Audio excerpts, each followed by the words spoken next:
Is AI hype finally running into hard financial reality? Discover why 95% of companies see zero return from AI despite immense spending, and stay tuned to learn the market turning point Niles predicts for 2026. Oh yeah, it's definitely overdone. And, I think Bill Gates a long time ago said it best, which is technology is generally overhyped in the short term and it's underhyped in the long term.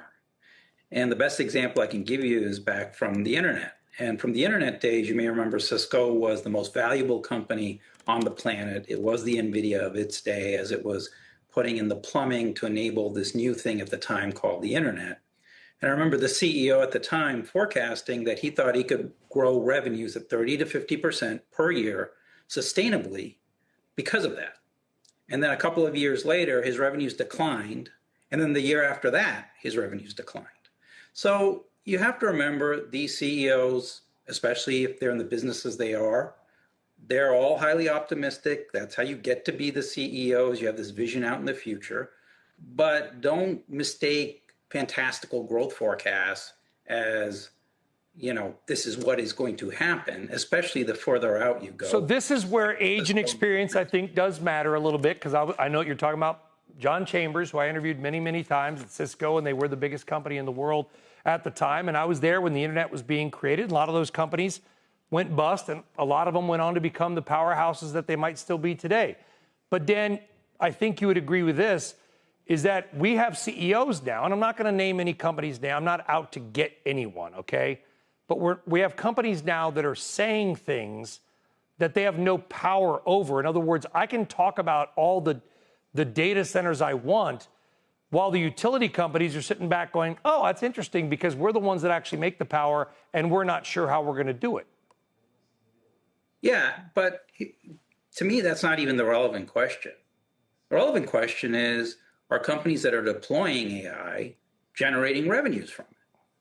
So you can look at the MIT study that said, now remember, we're almost 3 years since we all heard about this thing called ChatGPT.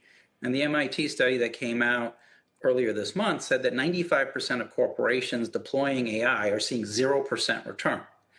Bain came out with a study yesterday that said we're going to be about $800 billion short in terms of revenues to fund this AI spend by 2030.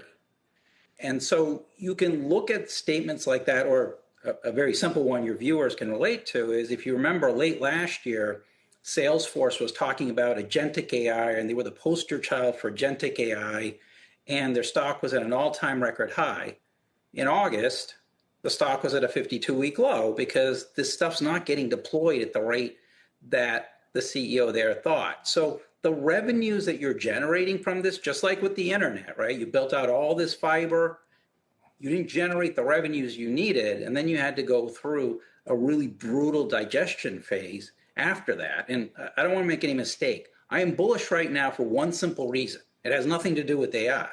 It has to do with the fact that the Fed is cutting rates. And historically, when that happens, and they're spiking the punch bowl, as I wrote about this last Sunday, the market's going to go up. But I said you want to be invested in a broad market of stocks, not just 7 names associated with AI.